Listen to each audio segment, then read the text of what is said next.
नहीं है तो उन्हें एक स्थान दिया जाए जिससे वो बनाए बुने और अपना कीमत ले सकें। जो माध्यम से पहले करते आए हम उसको नहीं रोक रहे हैं, लेकिन वो अपनी भी बेचना चाहें, कारोबार करना चाहें। हालांकि आज तो ऑनलाइन भी है, सब चीज़ें हैं, लेकिन व्यवस्था की थी।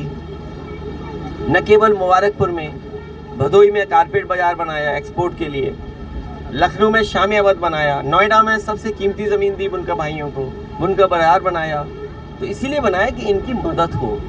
बिजली सस्ती वो छीन ली। तो इसीलिए मैंने कहा कि मुख्यमंत्री जी को साड़ी वगैरह के कारोबार से कोई लेना देना नहीं है।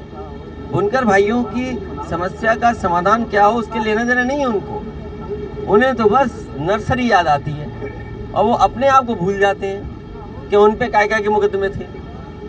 सर हमारे पड़ोस का जिला गाजीपुर, हाँ बता, गाजीपुर बाबे, गाजीपुर का ये जत्था बलदानी है, गाजीपुर का पानी है। बता भाई। आजमगढ़ सांसद का एक आरोप था कि अखिलेश जी हमेशा किसान को ज्यादा मुनाफा होता, मुनाफा मिल जाता, लेकिन सरकार की नीयत और मंशा यही रही है कि उद्योगपतियों को लाभ पहुंचाएं, बड़े सेठों को लाभ पहुंचाएं। उसी के तहत पूरा का पूरा उत्तर प्रदेश का गेहूं प्राइवेट हाथों पे सरकार ने बिकवा दिया।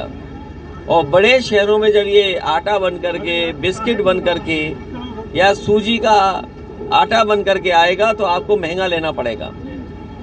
पैक्ड आटा कितना महंगा है, ब्रेड महंगी हो गई होगी, बिस्किट महंगा हो गया।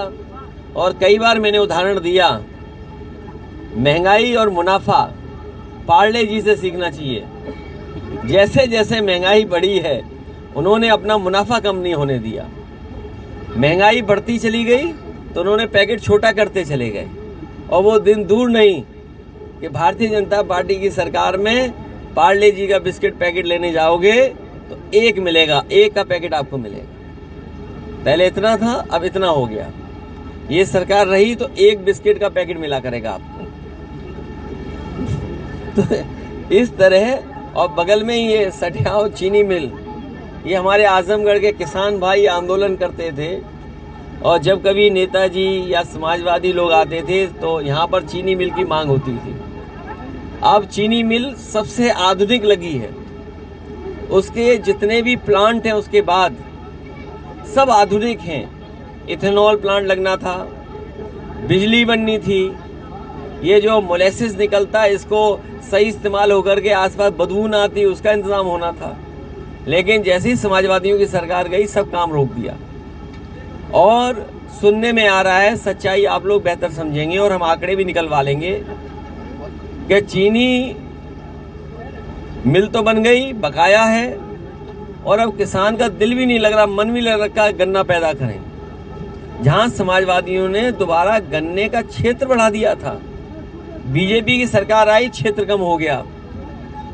वही एम्बुलेंस चल रही है, इलाज नहीं कर पा रहे हैं। एम्बुलेंस में बैठे बैठे लोगों की जान जा रही है। एम्बुलेंस को धक्का लग रहा है, गाड़ियों को धक्का लग रहा है, पुलिस की 100 नंबर को धक्का लगाना पड़ रहा है। मंत्री जिस गाड़ी में जा रहे हैं वो फंस रही, उसमें धक्का लगाना पड़ रहा है। मंत्री जवाब नहीं दे रहे हैं, भाग दौड़ रहे हैं सड़क पर। और कारभाग डीजीपी, एक डीजीपी कारभाग, फिर दूसरा, फिर तीसरा। हमें तो लगता है ये सरकार भी कारभाग की तरह काम कर रही है, कोई मन लगा के काम नहीं कर रहे हैं। इसके पीछे क्या वजह है? इसलिए आजमगढ़ के लोगों से मैं कहना चाहता हूं, इन्होंने सब व्यवस्था खराब कर दी। न नौकरी है, न रोजगार है। अग्निवीर जैसी टेम्पररी नौकरी और आरक्षण के साथ खिलवाड़। ये आरक्षण का खिलवाड़ ऐसा है कि 50% भर्ती करते जाएंगे, बाद में पिछड़ों का, दलितों का, मुसलमान भाइयों की गिनती खत्म कर देंगे। पत्रकार साथियों, बीजेपी को 100 खून माफ है।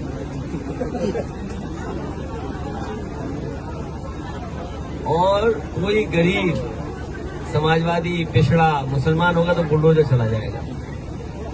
ये इनकी रणनीति है। बीजेपी के लोग कुछ भी करें, वो रणनीति का हिस्सा है कि उनके खिलाफ कुछ नहीं होगा।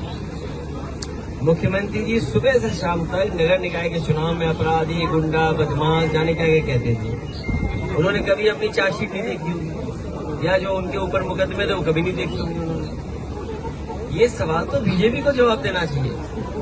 और हम तो पत्रकार साथियों से कहेंगे जो और मुद्दों पे हंगामा काटते थे आप चैनलों पे, वो हंगामा क्यों नहीं कट रहा है?